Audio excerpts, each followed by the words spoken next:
Assalamu alaikum dear students, in the name of Allah who is the most beneficent and the merciful. With you I am Qazi Muhammad Saidullah, MPhil English Literature on the channel English Learning. We are reading the history of English literature in series. In the previous lecture I discussed in detail the Anglo-Saxon period, that is the first period of the English literature. Today we are going to read the Anglo-Norman period, that is the second age we will discuss today. Before starting my video, I would like to say please subscribe my channel so that you may receive my immediate videos, and also press the bell icon so be notified by the new videos. Now we are going to start the Anglo-Norman period. It is from 1100 to 1500.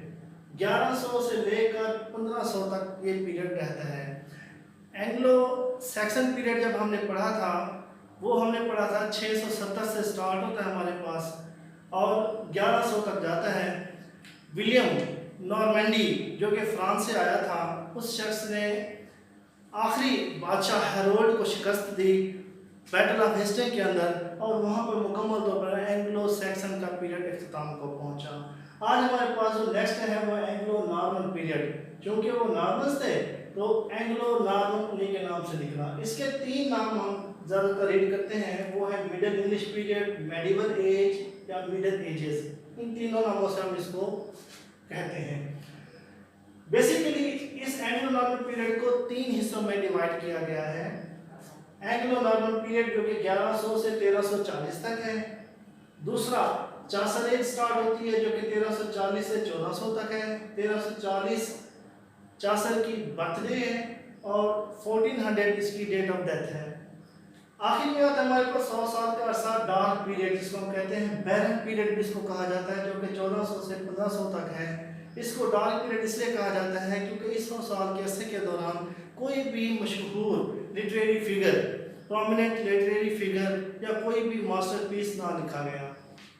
अब हम आते हैं अपने असल topic की तरफ, Anglo Norman period जो कि 1100 से 1340 तक है. इसकी मेन फीचर्स क्या क्या है हमारे पास.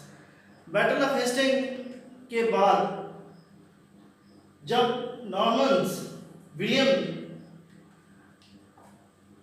ने कब्जा किया तो उस वक्त Normans defeated the Anglo Saxon conquered England. Normans ने एंग्लो सैक्सन को डिफीट किया, हेरोल्ड को शिकस्त दी 1066 के अंदर, और फिर क्या इंग्लैंड के ऊपर उसने मुकम्मल तौर पर कब्जा कर लिया. आपको पता है कि जब कोई फॉरेनर आके कब्जा करता है तो अपने साथ अपना कल्चर, अपना ट्रेडिशन, अपनी लैंग्वेज को उस कौम के ऊपर मुसल्लत कर देता है. Same is the case with the Saxons. क्या हुआ यहाँ पर, एंगल्स और सैक्सन दो ट्राइब्स थे. एंगल्स हमारे पास थे फेयरनेस, ब्रेव फाइटर्स, ये जंगजू थे, बहादुर थे और इन्होंने अपनी शनाख्त कायम रखी. जबकि सैक्सन क्या थे, वो इतने अपना ब्रेव नहीं थे, वो सेंटीमेंट थे, मेलनकॉलिक रहते थे. ज़्यादातर उनका ताल्लुक लिटरेचर से था और ज़्यादा लिटरेचर भी उन्होंने ही प्रोड्यूस किया. तो उनके इस बहादुर ना होने की वजह से आहिस्ता आहिस्ता उनकी आइडेंटिटी ख़त्म होती गई और वहाँ से क्या निकले, एंगल और नॉर्मन. सेक्शन मुकम्मल तौर पर ख़त्म हो गए, बाकी बचे एंगल और नॉर्मन. फिर literary and political history of the England में बहुत ज़्यादा तब्दीलियाँ हुई. जैसे ही नॉर्मन्स आए तो उसके बाद इंग्लैंड के अंदर सियासी और अदबी बहुत सी तब्दीलियाँ रूनुमा हो गई. अब सबसे पहली तब्दीली क्या होगी, लैंग्वेज की हो गई. 2 लैंग्वेजेस वहाँ पर पैदा हो गई, एक फ्रेंच और एक इंग्लिश. इंग्लिश कौन बोलते थे, वो जो कमतर लोग होते थे, लेमैन यानी कि कमज़ोर तबका जो था, कॉमन पीपल जो आम लोग थे वो इंग्लिश को बोलते थे, और वो जो एलीट क्लास थी वहाँ की पार्लियामेंट थी और कोर्ट के अंदर कौन सी इस्तेमाल होती थी, फ्रेंच लैंग्वेज इस्तेमाल होती थी. अब 2 लैंग्वेजेस आपस में टकराव खा रही थी. तो फिर क्या हुआ, फ्रेंच से कुछ अल्फाज इंग्लिश में शामिल हुए और इंग्लिश में बहुत सारी तब्दीलियाँ भी वाक़ई हुई. बहुत से इंग्लिश के अल्फाज यहाँ पर शामिल हो गए और ये मिक्सिंग होती गई. और जो ये जो ज़बान जो आपस में मिक्सिंग होती गई, हम उसको कहते हैं एंग्लो नॉर्मन लैंग्वेज भी उसको कहा जाता था. इसके बाद आगे चले, ऑथर्स जो राइटर्स थे were replace just like the king. जिस तरह हेरोल्ड रिप्लेस हो गया, हेरोल्ड चला गया, तो उसी के साथ साथ जो नए ऑथर्स थे, राइटर्स थे, वो भी तब्दील हो गए. किस तरीके से तब्दील हो गए, कोर्ट्स के अंदर, पार्लियामेंट के अंदर ज़्यादातर जो ज़बान बोली जाती थी वो फ्रेंच थी। क्यों फ्रेंच थी? क्योंकि वो जो हाकिम थे, जो कब्जा में थे, वो लोग क्या बोलते थे? फ्रेंच बोलते थे। तो मजबूरी के अंदर आथर्स को, राइटर्स को अपनी फेम हासिल करने के लिए, अपनी शोहरत हासिल करने के लिए उन्हें भी फ्रेंच ही बोलना पड़ती थी, फ्रेंच ही लिखना पड़ती थी। वो अपने लिटरेरी पीसेस के अंदर फ्रेंच का इस्तेमाल करते थे। इसके बाद लिटरेचर चेंज और इंग्लिश रूलर्स जो हुक्मरान थे, लिटरेचर भी उसके मुताबिक क्या होता गया? चेंज होता गया।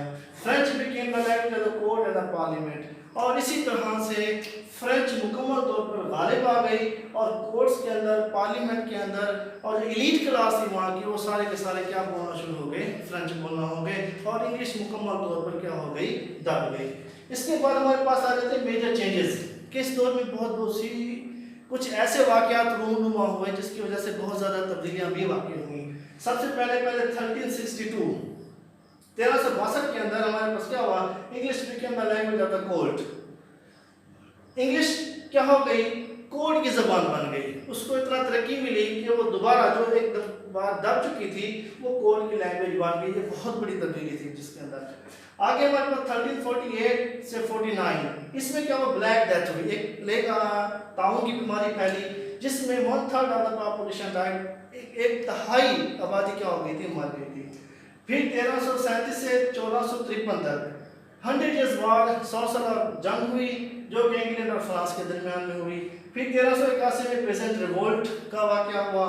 इसी तरह से ये वो तब्दीलियाँ थी, वो बड़े अहम वाक़यात थे जो इस दौर के अंदर रूनुमा हुए। मिडिल एजेस के अंदर ये वाक़यात रूनुमा हुए और इससे लिटरेचर के ऊपर बहुत बड़ा असर पड़ा।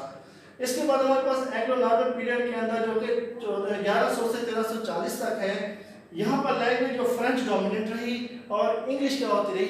मिक्स होती रही।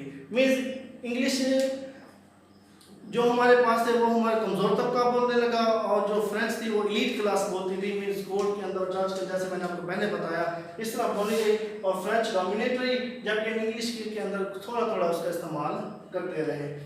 जी, नेक्स्ट हमारे पास है एंग्लो नॉर्मन लिटरेचर। पहले मैंने आपको बताया एंग्लो नॉर्मन पीरियड के बारे में। एंग्लो नॉर्मन पीरियड के हमने मेन फीचर्स को पढ़ा। फीचर्स को पढ़ने के बाद अब हम आते हैं लिटरेचर के बारे में कि एंग्लो नॉर्मन पीरियड के अंदर जो लिटरेचर था वो किस तरह का था हमारे पास। तो लिटरेचर में हमारे पास पहले आता है रोमांसेस। रोमांसेस क्या होते हैं? रोमांस बेसिकली एक लव स्टोरी है जिसके अंदर हम दो पर्सन की लव स्टोरी के बारे में डिस्कशन करते हैं। लेकिन जब हम लिटरेचर में आते हैं तो थोड़ा सा यहाँ पर एक डिफरेंस आ जाता है। Most popular form of literature in middle ages. Middle ages के अंदर बहुत ही मशहूर जो सूरत हाल थी वो रोमांसेस की थी, क्योंकि लोग इनको बहुत ज़्यादा पसंद करते थे। इसमें लव स्टोरीज के बारे में डिस्कशन होती थी और लोग इसको बड़े शौक से पढ़ते थे। इसकी अगर हम डेफिनेशन देखें तो narrative genre in literature that involves mysterious, adventurous और a storyline where the focus is on a quest that involves bravery and strong values, not always a love interest. Translate कर रहा हूँ। नैरेटिव फॉर्म में ये literature की किस्म होती है जिसके अंदर हमारे पास एडवेंचरस, मिस्टीरियस स्टोरी के बारे में डिस्कशन होती है, या बेसिक फोकस हमारा जो होता है वो इस चीज़ के ऊपर होता है कि हम उसके अंदर ब्रेवरी को देखें, स्ट्रॉन्ग वैल्यूज़ कि किन वैल्यूज़, अक़दार का जिक्र किया गया है उस स्टोरी के अंदर, ना कि हम उसके अंदर लव इंटरेस्ट को देखें।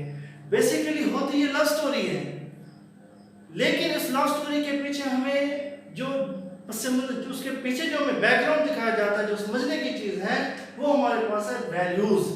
कि हम वहाँ पर देखते हैं कि वैल्यूज़ को किस तरह से बयान किया गया है उस दौर के अंदर मौजूद जिन अक़दार का ज़्यादातर असर होता है, उन अक़दार को वहाँ पर दिखाया जाता है। वैल्यूज़ को, स्ट्रॉन्ग वैल्यूज़ को, ब्रेवरी को, एक्शंस को वहाँ बहुत ज़्यादा फोकस किया जाता है, ना कि लव स्टोरी को। हालांकि सामने तौर पे बेसिकली हमारे पास क्या है? लव स्टोरी है, लेकिन उसके पीछे हम अक़दार को बहुत ज़्यादा देखते हैं लिटरेचर के अंदर। चुनाचे रोमांस बेसिकली टर्म के अंदर और लिटरेरी फॉर्म के अंदर थोड़ा सा डिफरेंस है।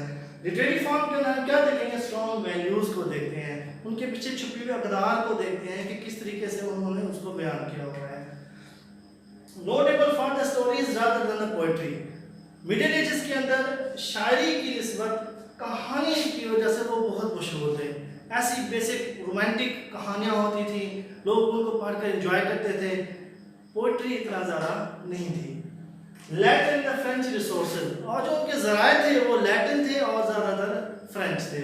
फ्रेंच और लैटिन से उनके रिसोर्सेज, उनके ज़राए लेके उनकी कहानी को निकाला जाता था, जो लैंग्वेज थी वो वहाँ से निकाली जाती थी। They deal with the stories of the king Arthur, Alexander the great and war of Troy. ये मुख्तलिफ किस्म के किंग्स हमारे पास बादशाह हैं, उनकी स्टोरियों को ज़्यादातर डिस्कस करके उनके लव अफेयर किस तरह से थे उनको फिर उन कहानियों की शक्ल देकर अक़दार को वाज़ेह किया जाता था। ये रोमांसेस थे, यानी कि ज़ाहरी तौर पर लव स्टोरी, लेकिन उनके पीछे हमें क्या स्टडी करना है, वैल्यूज़ को स्टडी करना है, और उनके जो ब्रेवरी है, एडवेंचरस जो उनके अंदर वाक़यात हैं, उनको ज़्यादातर देखना होता है। ये तो था रोमांसेस। उसके बाद हमारे पास आ जाता है मिस्ट्री, ओब्लिक वाले लिखा है मैरेकल प्लेस। दोनों तकरीबन एक जैसे हैं, मिस्ट्री और मैरेकल प्लेस। ये क्या होते हैं? ये आपके पेपर में बहुत ही इंपॉर्टेंट शॉर्ट क्वेश्चन है, जो कि है मिस्ट्री, मैरेकल और हमारे पास मोरालिटी प्लेस। 3M भी इसको कहा जाता है। ये भी M से स्टार्ट होता है, ये भी और ये भी। अब 3M, तो मिस्ट्री और मैरेकल प्लेस क्या होते हैं? The basic theme, the uniform theme in the mystery or miracle plays is the Bible stories. Bible के अंदर जो कहानियाँ बयान की गई होती थी, उनके ऊपर जो डिस्कशन होती थी, उन वाक़यात के अंदर जो डिस्कशन उनको डिस्कस किया जाता था, तो वो कहलाती है मैरेकल प्लेस, यानी कि ऐसे प्ले, ऐसे ड्रामा जिनके अंदर हम क्या कहते हैं, बाइबल स्टोरीज, बाइबल के अंदर जो मौजूद किस्से और कहानियाँ हैं उनको डिस्कस करते थे। और वो क्या होते थे हमारे पास? लाइफ ऑफ क्राइस्ट, क्राइस्ट की ज़िंदगी के बारे में, समनिंग ऑफ द डेड के मुद्दों को कैसे उठाया जाएगा, ये स्टोरियाँ बयान की जाएंगी। क्रिएशन ऑफ द मैन, इंसान की तख्लीक कैसे हुई। फॉल एंड द बैनिशमेंट, इंसान को जन्नत से क्यों फेंका गया नीचे, क्यों धुतकारा गया, एंड बैनिशमेंट, और उसके ऊपर पाबंदी क्यों लगाई गई। आपने ये पढ़ा होगा कि हज़रत आदम अलैहिस्सलाम जो थे वो जन्नत में ही रहते थे, तो अम्मा हवा जो थी, ईव, वो भी वहाँ पे रहती थी, तो उन्होंने फल खाया, तो उसकी वजह से अल्लाह पाक ने उनको क्या किया, ज़मीन पर भेज दिया। तो ये जो वाक़यात हैं, किस्से कहानियाँ, जिस ड्रामा में इस तरह की किस्से कहानियाँ बयान की जाएँ, जो किस्से कहानियाँ बाइबल में मौजूद हों, तो उसको कहते हैं मिस्ट्री और मैरेकल प्लेस, यानी कि deals with the Bible stories. मिसाल यहाँ पे life of the Christ, summoning of the death हो गया, डेड हो गया, और creation of the man, fall and the banishment from the Eden. Eden कहते हैं जन्नत के बाग से, वहाँ से जब इंसान को निकाला गया, इस तरह के वाक़यात का जब जिक्र किया जाएगा, वो मिस्ट्री और मैरेकल प्लेस कहलाते हैं। फिर आते हैं मोरालिटी प्लेस। क्या होते हैं? इनका जो यूनिफॉर्म थीम होता है वो the struggle between evil and the good. In place के अंदर अच्छाई और बुराई के दरमियान में एक मुकाबला दिखाया जाता है, जिसमें पहले तो बुराई हमें विन करती नजर आती है, जीतते हुए नजर आते हैं, लेकिन एंड के अंदर बुराई की हार होती है और अच्छाई जीत जाती है।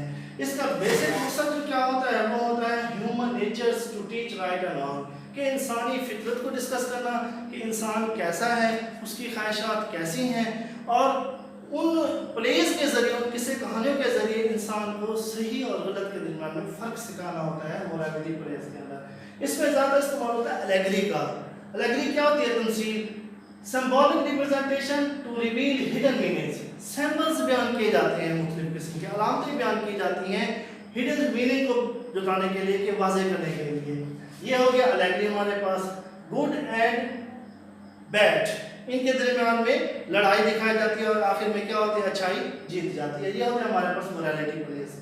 इसके बाद हमारे पास आता है प्रोमिनेंट फिगर्स।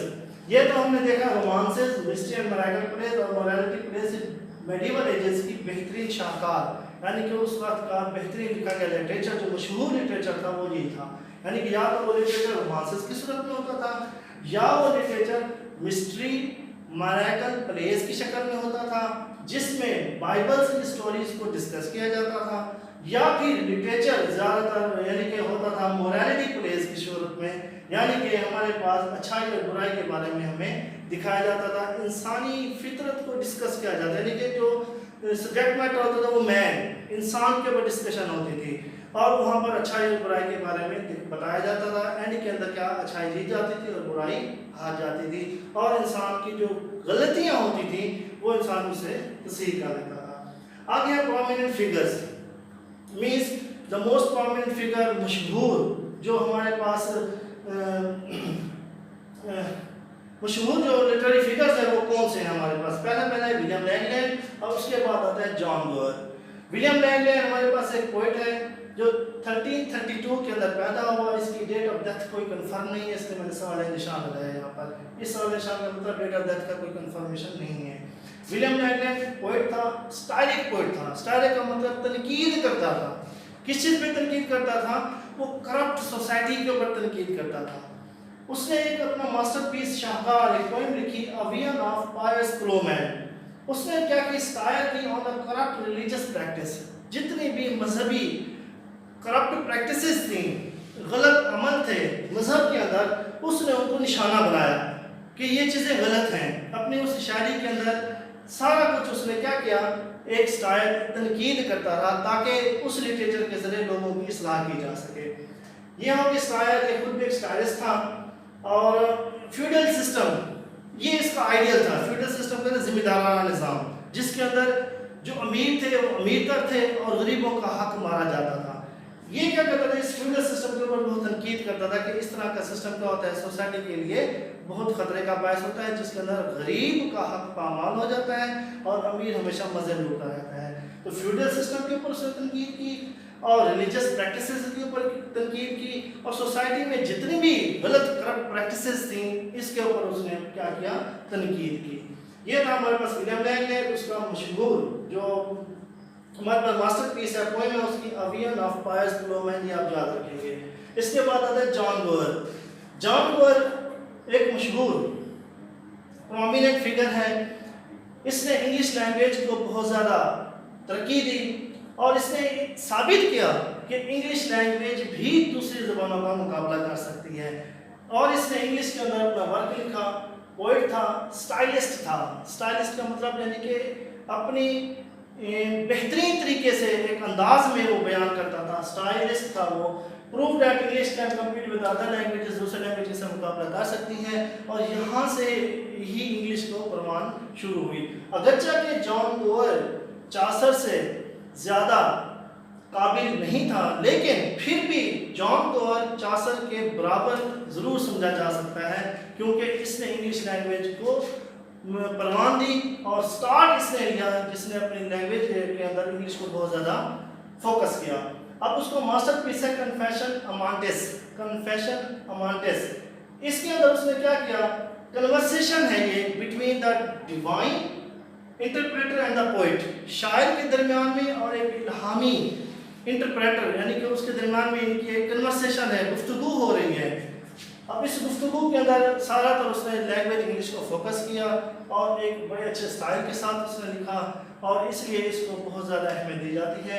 इसका मेजर वर्क है कन्फेशन अमांटिस, आप याद रखेंगे, और विलियम लैंगलैंड का वायन in the vision of Piers Plowman. Thank you, best of luck.